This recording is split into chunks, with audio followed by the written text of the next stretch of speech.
Hello നിങ്ങൾക്ക് ആർക്കെങ്കിലും special ഡേയ്സിൽ ഇതേപോലത്തെ പ്രശ്നങ്ങൾ ഉണ്ടാവാറുണ്ടോ? എനിക്ക് രാവിലെ വന്നൊരു പിമ്പിളാണ്, ഞാൻ ഇന്ന് റെഡിയായി പോകുന്നതെന്ന് അറിഞ്ഞു വന്നത് കേട്ടോ. അപ്പം അമ്മ ഭയങ്കര ഉറക്കമാണ്. അപ്പം അമ്മയെ ഉണർത്താതെ നമുക്കാണെങ്കിൽ റെഡിയാകാം. ഞാൻ ഇതൊക്കെ ഹെയറിൽ വെക്കുന്ന കുറച്ച് സംഭവങ്ങളാണ്. ജയ്പൂരിൽ വന്നപ്പോൾ എനിക്ക് കിട്ടിയൊരു പണിയാണ്. രാത്രിയിൽ എന്തോ ജീവി കടിച്ച് ഭയങ്കര സ്വെല്ലിംഗ് ആയിട്ടിരിക്കുവാണ്. അങ്ങനെ ഞാൻ റെഡി ആവുന്ന സമയത്ത് അമ്മ ഉണർന്ന് വന്നു. അപ്പം അമ്മയോട് ഞാൻ പറയുമ്പോൾ എനിക്ക് ഭയങ്കരമായിട്ട് ചൂടെടുക്കുന്നു, എങ്ങനെയെങ്കിലും എന്നെ ഒന്ന് ഹെൽപ്പ് ചെയ്യും, കാരണം എനിക്കിത് ഒറ്റയ്ക്ക് മാനേജ് ചെയ്യാൻ പറ്റുന്നില്ലായിരുന്നു. അങ്ങനെ അമ്മ വന്ന് എനിക്ക് ഡ്രസ്സൊക്കെ ഒന്ന് സെറ്റ് ചെയ്ത് തന്നു. അപ്പോൾ അമ്മ പറയുമായിരുന്നു, എന്നെ എടുക്കരുത്, എൻ്റെ മുഖമൊക്കെ ഭയങ്കര വൃത്തികേടായിട്ടിരിക്കും. അപ്പോൾ ഞാൻ പറഞ്ഞു അങ്ങനെയൊന്നുമില്ല, അമ്മ ഭയങ്കര സുന്ദരിയല്ലേ, നോക്കാം, അമ്മ ഭയങ്കര അടിപൊളിയാണെന്നൊക്കെ പറഞ്ഞ് അങ്ങനെ അമ്മയെ ഒന്ന് ഇതാക്കി നമ്മളങ്ങനെ ഒരുങ്ങി റെഡിയായി നമ്മൾ ഡാൻസ് കളിക്കുന്നിടത്ത് വന്നു. അപ്പം ഞാനും അമ്മ എന്താ റെഡിയായി, കണ്ടില്ലേ, നല്ല രസമില്ല, അമ്മയുടെ ഡ്രസ്സാണിത് കേട്ടോ. റെഡിയായതിൻ്റെ ഒരു ഡീറ്റെയിൽ വീഡിയോസ് ഞാൻ ഷോർട്സിൽ ഇട്ടിട്ടുണ്ട് കേട്ടോ. അപ്പം നിങ്ങൾ എൻ്റെ ആ ഗെറ്റ് റെഡി വിത്ത് മീ നോക്ക്. അതിൻ്റെ ഇടയ്ക്ക് എൻ്റെ ഫ്രണ്ട്സൊക്കെ വന്നിട്ടുണ്ടായിരുന്നു.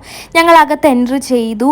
ഇതെൻ്റെ തേർഡ് ടൈമാണ് കേട്ടോ നവരാത്രിയുടെ പ്രോഗ്രാം അറ്റൻഡ് ചെയ്യുന്ന. ഈ ഒരു പ്രോഗ്രാം എനിക്ക് ഭയങ്കര സ്പെഷ്യലായിരുന്നു, അതേപോലെ ഭയങ്കര എക്സൈറ്റഡ് ആയിരുന്നു.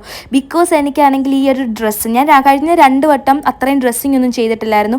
ഈ വട്ടം ഞാൻ നവരാത്രിക്ക് ചേരുന്ന പോലെ ഡ്രസ്സൊക്കെ ചെയ്തായിരുന്നു വന്നത്. എനിക്ക് ഒരുപാട് ഇഷ്ടപ്പെട്ടു എൻ്റെ കോസ്റ്റ്യൂം. അങ്ങനെ നമ്മൾ ഡാൻസൊക്കെ സ്റ്റാർട്ട് ചെയ്ത് ഡാൻസൊക്കെ കളിക്കുമായിരുന്നു. കുറേ എൻജോയ് ചെയ്തു ആ ഒരു ഡേ. നല്ല അടിപൊളിയായിരുന്നു. കുറച്ച് കഴിഞ്ഞപ്പോഴത്തേക്ക് ഞാനുണ്ടല്ലോ ടയേർഡായിപ്പോയി.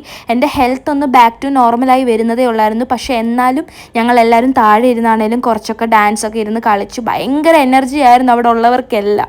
അങ്ങനെ നമ്മളെല്ലാം കഴിഞ്ഞ് ഇവിടുന്ന് ഒരു ഏകദേശം ഒരു 3 മണിക്കൂർ നമ്മൾ സ്പെൻഡ് ചെയ്തു കേട്ടോ.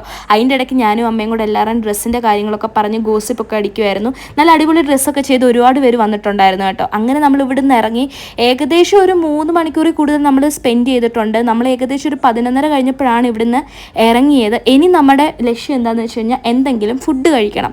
ഈ ഒരു ടൈമിൽ എവിടെയെങ്കിലും തുറന്നിട്ടുണ്ടോ എന്ന് അറിയത്തില്ല. അങ്ങനെ നമ്മളൊരു റെസ്റ്റോറൻറ്റ് കണ്ടുപിടിച്ചു. അപ്പം നമ്മൾ അവിടെ പോയി ഒരു രാജസ്ഥാനി ഫുഡൊക്കെ കഴിച്ചു. കുറച്ച് സബ്ജിയൊക്കെ മേടിച്ച് എന്താ വന്ന് കഴിച്ചെന്ന് ഓർമ്മ പോലും ഇല്ല കേട്ടോ. അങ്ങനെ നമ്മളിനി തിരിച്ച് വീട്ടിൽ പോവാണ്. So bye bye.